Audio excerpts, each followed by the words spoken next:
मूल, यह नक्षत्र 0 डिग्री से लेकर के 13 डिग्री 20 मिनट तक धनु राशि के अंदर संचार करता है। 11 सितारों वाली एक शेर की पूंछ की तरह से दिखने वाला यह सितारों का एक समूह है। ऐसा भी कहा जाता है कि वृश्चिक राशि के अंदर का जो बिच्छू है उसकी पूंछ मूल के अंदर आ गई। केतु इसका स्वामी है, जिसको ड्रैगन्स टेल भी बोला जाता है, और राहु का दक्षिण दिशा का एक नोड भी है, क्योंकि राहु धनु राशि के अंदर नीचस्थ अवस्था में हो जाता है। पुरुष राक्षस वृत्ति और धर्म अर्थ काम मोक्ष में से काम, इनका मोटिवेशन रहता है।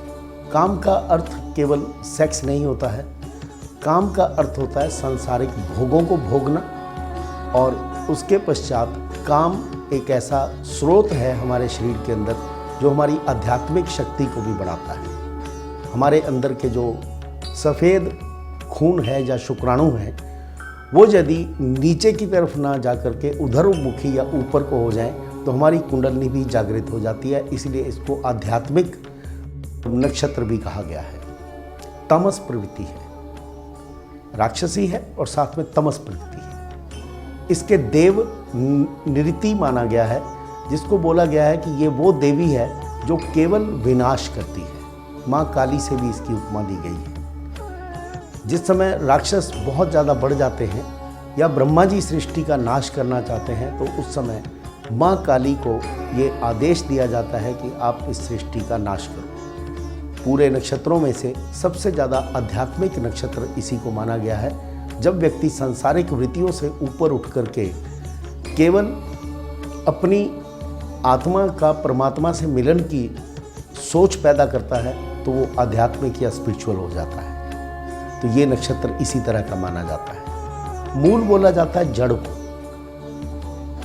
पूरे नक्षत्रों की जड़ या आपके जीवन की पूरा जड़ तत्व जो है ये इसी नक्षत्र से ज्ञान किया जाता है। राशि धनु, जिसका स्वामी गुरु, और गुरु और केतु का जब भी आपस में मिलन होता है तो आपके अंदर की आध्यात्मिक शक्तियों को जागृत कर आपको एक गुरु का तत्व दे देता है। ये, यो, बा और बी, ये इनके नाम अक्षर हैं। या ब्रह्मांड के अंदर जो वाइब्रेशंस या संगीत पैदा होता है वो इन्हीं अक्षरों से होता है। जिस जगह पर मटेरियल समाप्त होता है या सांसारिक भोग समाप्त होते हैं वहाँ से आध्यात्म समाप्त होता है।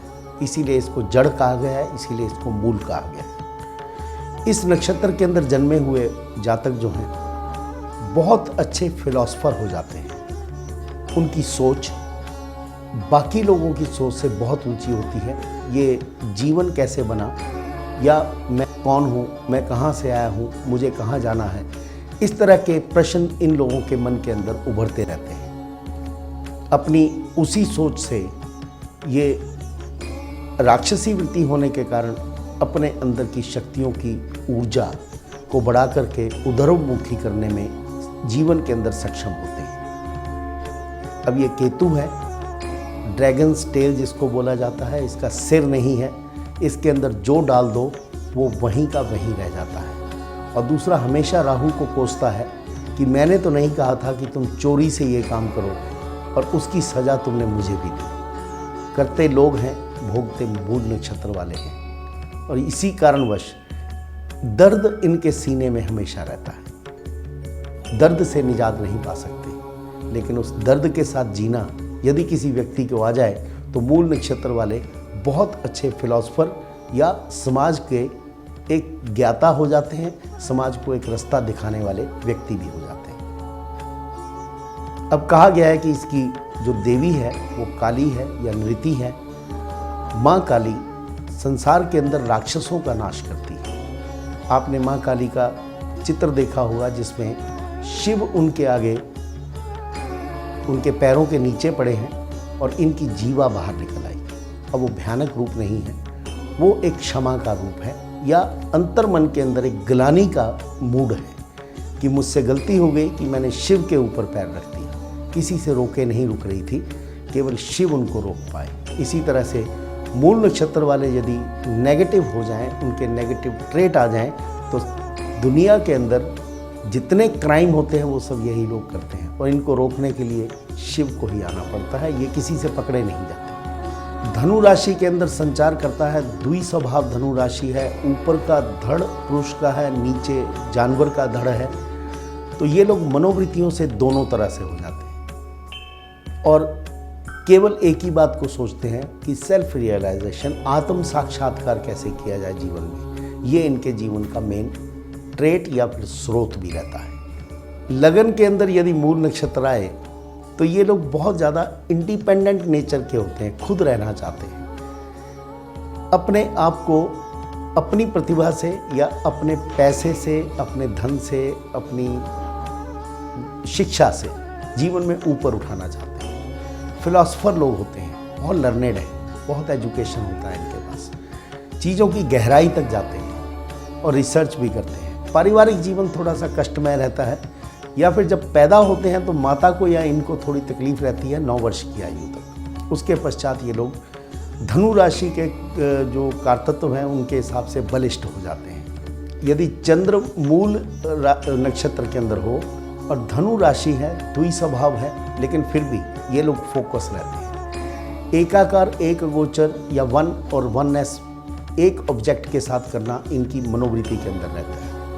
बहुत ज़्यादा आध्यात्मिक होते हैं, जीवन के अंदर बहुत अच्छी सफलताएं प्राप्त करते हैं और चीज़ों को बहुत सीरियसली लेकर के आखिरी दम तक उसको कैसे क्रियान्वित किया जाए, फक्टिफाई किया जाए, ये इनके ट्रेड के अंदर आता है। बहुत अच्छे व्यक्ति होते हैं, समाज के अंदर कोई भी असामाजिक कार्य करना इनके बस का नहीं होता। जैसा कि मूल नक्षत्र के अंदर बताया कि ये लक्ष्मी नहीं अलक्ष्मी है, डिजास्टर है, तो इस तरह की कार्य करना या क्रियाएं करना इनके बस का नहीं होता। आध्यात्मिक शक्ति आने के पश्चात थोड़ा घमंड इनके अंदर आ जाता है कि मेरे साथ ईश्वर है और उसकी ईश्वर की प्रभु सत्ता को ये अपना समझ करके बहुत ही खुले विचारों से जीवन में जीते हैं और जो मन के अंदर आता है वो बोलते हैं। हंसी ठट्ठा करना, मजाक करना, किसी के साथ कैसा भी बोल देना, ये इनकी मनोवृत्ति के अंदर रहता है।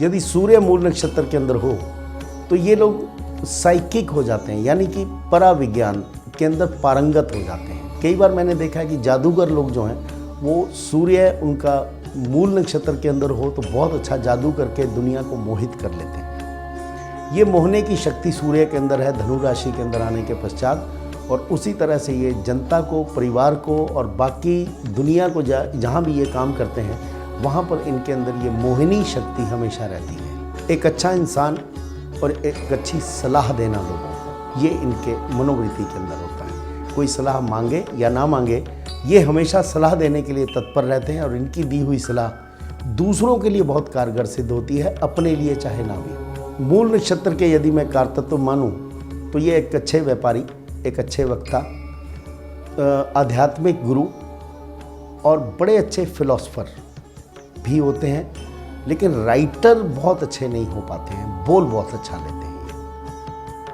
ये मार्केटिंग और सेल्स ये इनका ट्रेड रहता है। किसी चीज़ को बेचना हो तो मूल नक्षत्र के जातकों को दे दो, वो उसको बेच करके आ जाएंगे। इनके शरीर के अंदर मोटापा थोड़ा आ जाता है जैसे जैसे इनकी उम्र बढ़ती है, उसे देखना होता है। लीवर, पैनक्रियाज, इनके अंदर कुछ प्रॉब्लम इनको दिखाई देगी। यदि इनको अल्कोहल पीने की आदत पड़ जाए, शराब पीने की आदत पड़ जाए, तो इनका सबसे सेंसिटिव पार्ट जो शरीर का है वो केवल लीवर और पैनक्रियाज ही रहता है। तो इसलिए इन लोगों को इससे थोड़ा दूर रहना चाहिए।